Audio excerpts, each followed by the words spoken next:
जान देंगे रास लेंगे जान देंगे रास लेंगे जान देंगे रास लेंगे जान देंगे रास लेंगे जय बुरहारी ने जय बुरहारी ने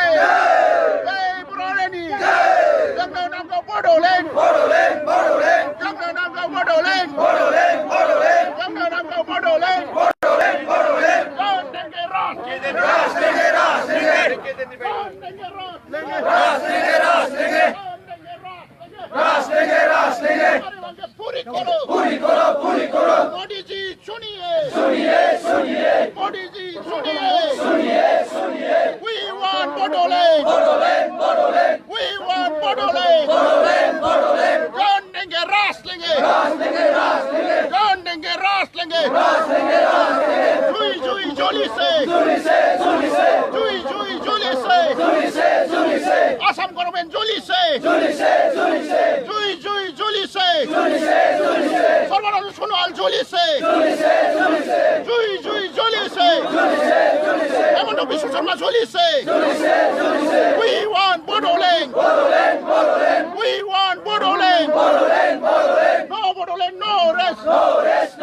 divide us home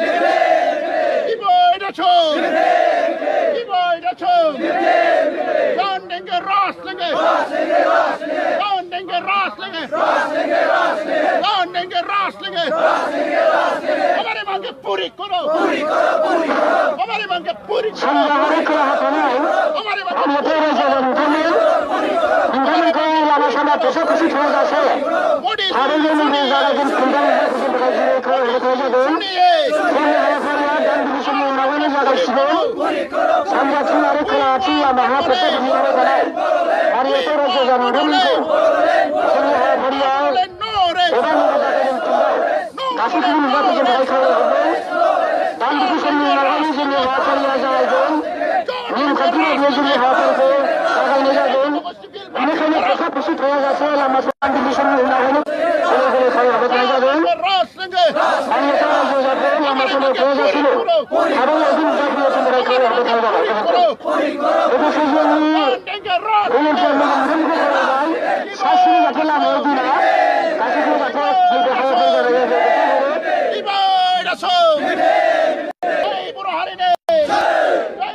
हमारे मांगे पूरी करो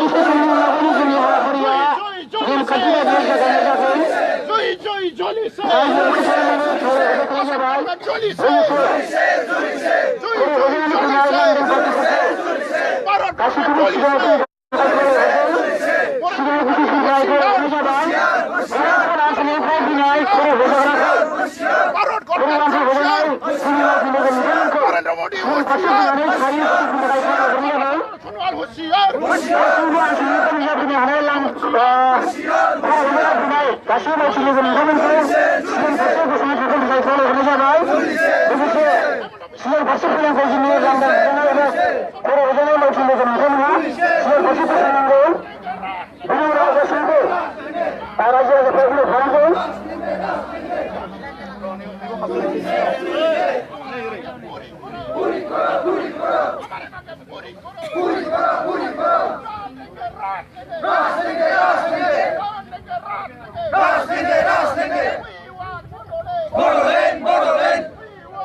जोंनि एमएलए एमपिफ्रासो बुंदों केटेगरि जागोननो केटेगरि बानायगोन आदार केटेगरि बानायगोन भारतनि संबिजिराव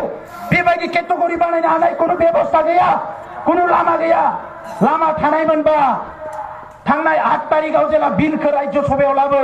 अब्लानो केटेगरि बानायनानै सोनांगौमोन नाथाय सोआखिसै जोंहा मोनसे एग्जाम्पल होनो हायो रायजोफोर जि समाव फरेस्ट डुवेलार्स एक्टखौ बानायदोंमोन ट्रेडिशनल फरेस्ट डुवेलार्स एक्ट ट्राइबेलफोरनि थाखाय हानि मोनथाय बै समाव भारतनि ट्राइबेल मन्त्रिया पीआर केन्डियामोन डोनार मन्त्रिया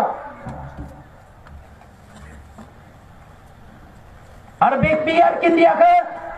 दिल्लीयाव थांनानै राज्य सभानि एमपि उर्खावगोरा ब्रह्म एबसुनि आफादगिरि रोंगोरा नार्जारि गाहाय नेहाथारि गौतम मोसाहारि आरो आं लेङाइ आफादगिरि जों थांनानै दिल्लीयाव लोगो हमना बुंदोंमोन जे आसामाव फरेस्ट डुवेलार्स एक्टखौ एसटिनि थाखाय लाबोदों थिगानो दङ नाथाय ट्रेडिशनल फरेस्ट डुवेलार्सफ्रा सोर नोंथांमोना बुं होननानै अब्ला बै समाव पीआर केन्डिया बुंदों दाथ' एक्टआव सोलायनो हाला नोंथांमोना रुल बानायथां आसामाव थांना रुल आरो बे रुलाव सोनानै हो जायखौ मोननांगौ जायखौ मोननाङा दिनैसिम आसामाव बे रुलखौनो बानायनो हायाखै जायनि थाखाय दिनै लाख लाख बर' फिसाफ्रा ट्राइबेलफ्रा हाग्रा ओनसोलाव हानि मोनथाय मोननांगौनिफ्राय बन्सित जानानै दङ रुलखौनो बानायनो हायाखै आरो दिनै बे हेमन्त बिश्व शर्मा मोना कमिटि दानानै बेवहाय मा खालामनो नागिरदों जोंखौ थगायनो थाखाय आसामाव अ केटेगरि बानायनो नागिरदों बे अ केटेगरिया अल इन्डियायाव जाया रायजोफोर आं खोनानो मोनदों बे देबारगावनि लिडारालायनो गावसोरनि मानसिफोरजों सावरायदोनो गोरोन्थियाथ' जामारबाय खहाया जामारसिगोन बिटिसिनि 40टा सिटखौ 60टा सिट बानायनानै बिसोरनोबो हगारनांसिगोन गसाइगाव सिट बिजनेस सिट एमएलए सिटफोरखौ हगारनांसिगोन बिनि थाखायनो खुगायाव सिराय गुलि हरनानै सोमावसारदोंमोन नामा बिनि थाखायनो राजा लामायाव ओंखारदोंमोन नामा बिनि थाखायनो रोजा रोजा बर' फिसाया जिउ गारनांबाय नामा जोंनियाव सोंलु फैदों दिनै जों खुनु कमप्रमाइज खालामनो हाया जोंनि मोन्थाइखौ जोङो रावजोंबो कमप्रमाइज खालामनो हाया उदांस्रिनि 30 बोसोर जों कमप्रमाइज खालामबोबाय आरो खुनु कमप्रमाइज जानाय नङा बेवहाय नो कमप्रमाइज जोंनि मोन्थाइखौ जोंनो होनांगोन दा नंखायनो रायजोफोर जों जुजिनानै थांनानै थागोन जुजिनानै थांनानै थाबोदों दिनैनिफ्राय बयबो सांग्रां जादों पार्लियामेन्टआ 31 तारिखनिफ्राय जागोन 13 तारिखसिम जागोन होननाय खोनादों फैगौ 28 तारिखआव लायनो ट्राइबेल संघजों रायलायगोन थिगानो दङ रायलाय 29 तारिखआव लायनो बिटिसि सरकारजों रायलायगोन थिगानो दङ रायलाय 30 तारिखआव लायनो जेसेबां आसामनि काउन्सिलफोरजों बे शर्मानि कमिटिया रायलायगोन रायलायनायाव जोंहा बुंनांगौ गैया नाथाय बिसोरो सोर बिटिसि सरकारा दिनै बिजेपियाव लोगो नांनानै दङ गासैबो काउन्सिला बिजेपिजोंनो दंजोबो बेवहाय मा सोलाय सोल' फैनो जोंनिया सोंलुआ बेसो जुदि सिटिजेनशिप एमेन्डमेन्ट बिलखौ हेंथा खालामनानै एजिपिया सरकारनिफ्राय ओंखारनो हायोबा दिनै मोनद' हारिनि एसटि जानाया जेराव जोंनि मोन्थाइखौ धंस खालामगोन बिनिफ्राय जोंनि एमएलए एमपिफ्रा मानो ओंखारनानै फैनो हाया दिनै सिदा खोथा बिथांमोनखौ रोखा खालामनांगोन नोंथांमोना गुबुन हारिजों थानो ना जोंनि हारिजों थानो गुबुननि मोन्थाइनि थाखाय खोथा बुंनो ना जोंनि हारिनि मोन्थाइनि थाखाय खोथा बुंनो दिनै लामाया सिदा ओंखायनो रायजोफोर आं खावलायखानानै दोननो नागिरदों 31 तारिखनिफ्राय जानुवारिनि 15 तारिखसिम नोंथांमोना टिभि निउज पार्लियामेन्टआव मा डिसकासन जादों जायाखै नायबाय था जुदि बे सानबाया बे 15 दिनाव सिटिजेनशिप एमेन्डमेन्ट बिलजों लोगोसे नैबे 6 जनगोष्ठीनि बिलआ जुदि फैनांगौबा आरो बिथांमोना मोन्थाइ मोननांगौबा अब्ला खिन्थु बिसारखौ रायजो राजाया खालामनांगोन रायजोफोर रायजो राजाया खालामनांगोन रायजो राजानो हगारना होबाय जोङो बेवहाय जोंहा खुनु अधिकार गैया रायजो राजानि साननाय हनायखौ हमथानानै दोननायनि जोंहा खुनु अधिकार गैया रायजो राजाया बिसार खालामनांगोन जोंनि राजखान्थि दैदेनगिरिफ्रा बर'जों थानो ना मालायजों थानो जोंनि मोन्थाइनि थाखाय खोथा बुंनो ना मालायनि मोन्थाइनि थाखाय खोथा बुंनो दा रायजोफोर जोङो दुखु मोनो जोङो रावखौबो इनाय साना रावनिबो हेंथायै जोङो खोथा बुंनो नागिरा बर'नि खौसेथिखौ जों लुबैयो लुबैनानैनो जोंनि गल्डेन जुबलियाव बिथांमोनखौ लिंहरदोंमोन फैयाखिसै ढेकियाजुलियाव गल्डेन जुबलि लिंबाय बेयावबो फैयाखिसै गोजान गोजाननिफ्राय सोरबा साफा सानै लिडार सेरेबफ्रा बुङो खौसे जानांगौ मा जानांगौ खौसे जानो थाखाय जोङो बिखाखौ अराय सम गुवार खालामनानै दङ खौसे जानो थाखाय जोंहा बेवहाय जेबो कन्डिसन गैया नाथाय खौसे जानायनि मुङाव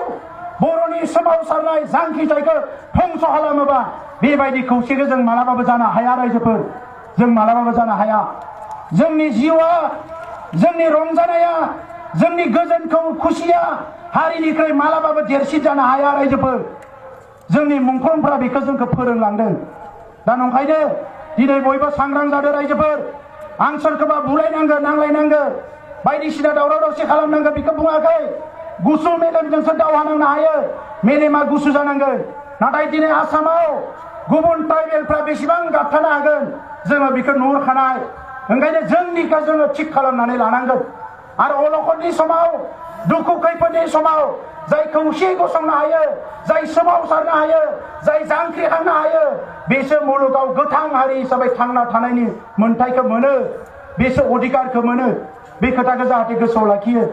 दा रायजोफोर जों लामा नायदों भारत सरकारा बुंहरबाय थादों ट्राइपार्टाइट टक खालामगोन जोङो बिथांमोनखौ लामा नायबाय थादों मानोना बड'लेण्ड मोननायनि लामाया मोनथाम गिबिया जाबाय सोमावसारनाय नैथिया जाबाय राजखान्थि खालामनाय आरो थामथिया जाबाय सावरायनाय ओंखायनो मोनथाम लामाखौबो जों अपेन दोनदों दा बे खोथाखौ नोंथांमोननो फोरमायबाय नाथाय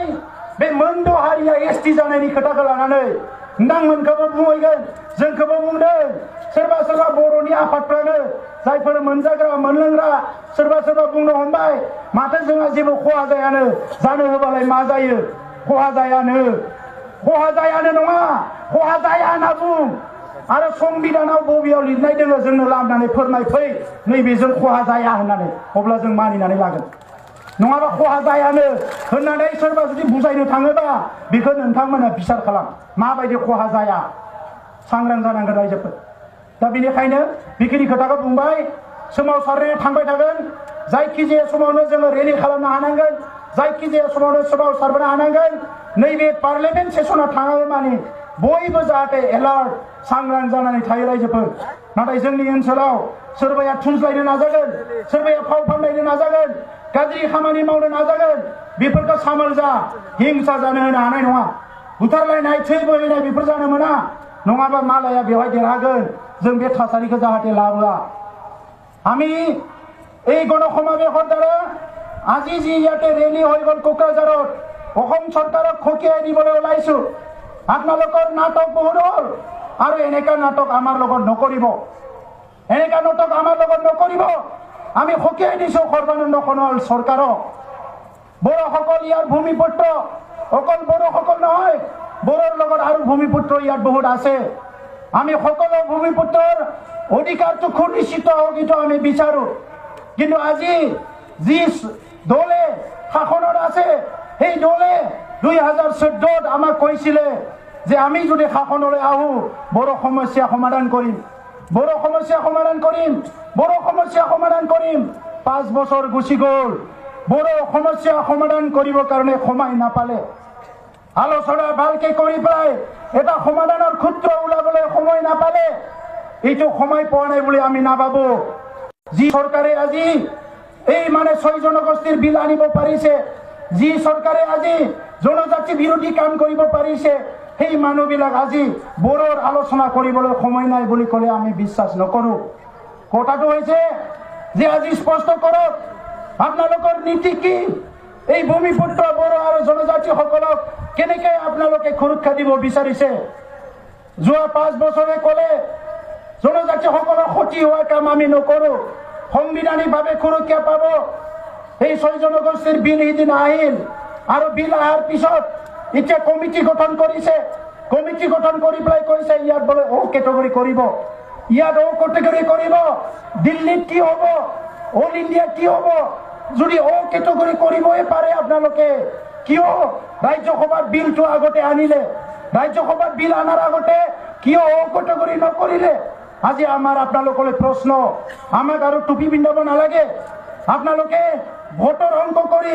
ৰাজনৈতিক মুনাফা আদায় কৰিব বিচাৰি বৃহত্তৰ জনগোষ্ঠীবিলাকক আজি উন্নত জনগোষ্ঠীবিলাকক এছটি কৰি ক্ষুদ্ৰ ক্ষুদ্ৰ জনগোষ্ঠীবিলাকক নিক্ষেপ কৰিব বিচাৰিছে আৰু এই ৰাজনৈতিক অংকটো আমি জানো ইয়াৰ সুযোগটো দিছে আমাৰ কাউন্সিলৰ নেতাবিলাকে বিটিসি কাউন্সিলকে আদি কৰি অসমত যিমান ট্ৰাইবেল কাউন্সিল আছে সেই ট্ৰাইবেল কাউন্সিল এতিয়া বিজেপিৰ লগত আছে গতিকে আমাৰ প্ৰশ্ন এই কাউন্সিলৰ নেতাবিলাক জনজাতি হোৱাৰ পিছত অসমৰ বিধানসভাত 24 জনকে ট্ৰাইবেল এমএলএ জনজাতি এমএলএ থকাৰ পিছত 4 জনকে মন্ত্ৰী থকাৰ পিছত চিফ মিনিষ্টাৰজন জনজাতি হোৱাৰ পিছত অসমত কেনেকৈ জনজাতি ধ্বংস কৰা এটা বিল আহিব পাৰে এই কথাটো আজি আমি প্ৰশ্ন কৰিছো গতিকে আমাৰ কথা শেষ কথা এইটোৱে যে আপোনালোকে অসমত কি কৰে নকৰে আপোনালোকৰ কথা কিন্তু অতি শীঘ্ৰে বদলেন সৃষ্টি কৰি বড়োসকলক বিদায় দিয়ক আপোনালোকৰ লগত আমি সুৰক্ষিত নহয় এইটো আজিৰ কথা নহয় আমি তাহানিতে গম পাইছো আমাক দিবলৈ এলপি স্কুলৰ মাষ্টৰ দিবলৈ আপোনালোকৰ পইচা নাই কিতাপ দিবলৈ আমাৰ আপোনালোকৰ পইচা নাই কিন্তু বাকি কাম সব আপোনালোকে কৰিব পাৰে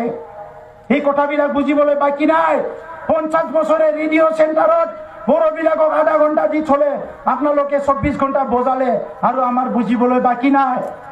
এই 50 বছৰৰ টিভি চেণ্টাৰত আমাক 5 মিনিটো সময় দিব নোৱাৰিলে 24 ঘণ্টা আপোনালোকৰ বজালে আমাৰ বুজিবলৈ আৰু বাকি নাই এখন দলং দিব নোৱাৰে আমাৰ নামত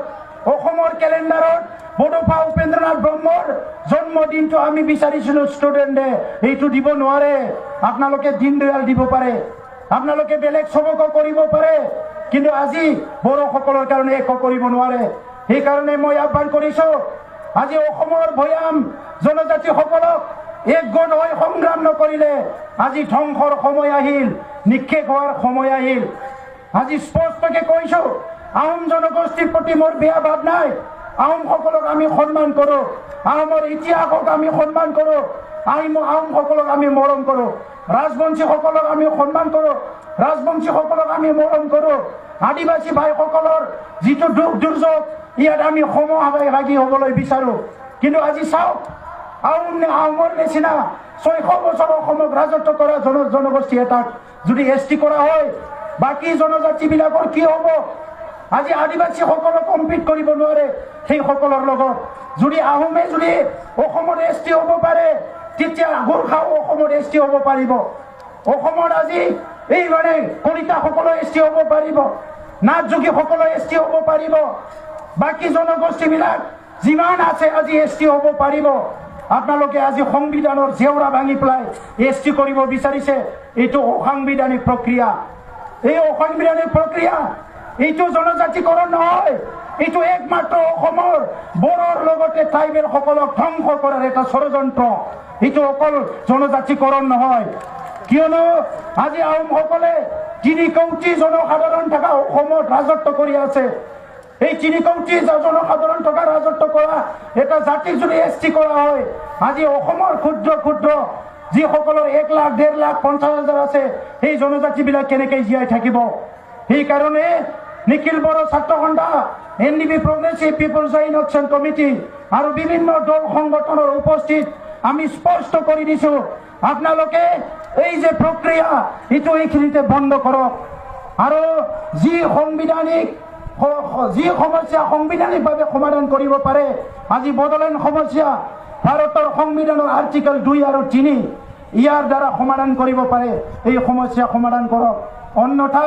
বড়োসকলে সংগ্ৰাম কৰি আছে 5,000তকৈ অধিক শ্বহীদ হ'ল বহুতো গেং ৰেপ কৰা হৈছিলে এই সময়ত ঘৰ বাৰী জ্বলাই দিয়া হৈছিলে 500জনকৈ মানুহ গহপুৰত হত্যা কৰা হৈছিলে হাজাৰ হাজাৰ জেলত গ'ল সা সম্পত্তি লুট হ'ল ধ্বংস হ'ল আজিও আমি পাহৰি যোৱা নাই সেইকাৰণে এই বড়োসকলে সদায় প্ৰতিজ্ঞাবদ্ধ যেতিয়ালৈকে বদলেন নহয় তেতিয়ালৈকে সংগ্ৰাম চলি থাকিব ইয়াত কোনো স্তব্ধ নহয় दा बेखौनो आङो बुंबाय रायजोफोर गोबां दैदेनगिरिफोर दङ गोबां खोथा आं बुंनो सानाखिसै दिनै बर' हारिया खौसे जानायनि सम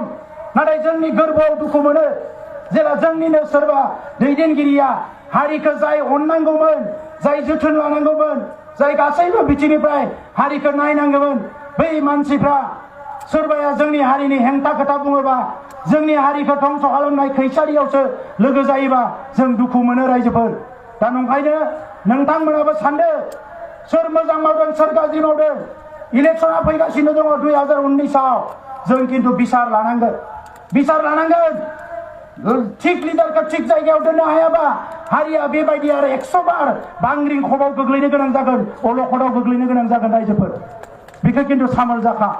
आं गोबां खोथा बुंला आं बयखौबो बेखौल' खावलायगोन बयबो होदावरि होसावरि फैबाय ओंखाम मोनजाबोदोंना बोआखै मिथिया गोलाव लामाबो थाबायबाय नाथाय जोंहा सानैसो दैदेनगिरि दंबावो बयनिबो खोथाखौ जाहाथे नोंथांमोना खोनासंलाङो आं बेखौ गोरबोजों खावलायबाय आंनि बुंनायखौ बेवहायनो फोजोबबाय आङो स्ल'गान होनो नागिरदों बयखौबो बाहागो लानो थाखाय खावलायबाय जय बर' हारिनि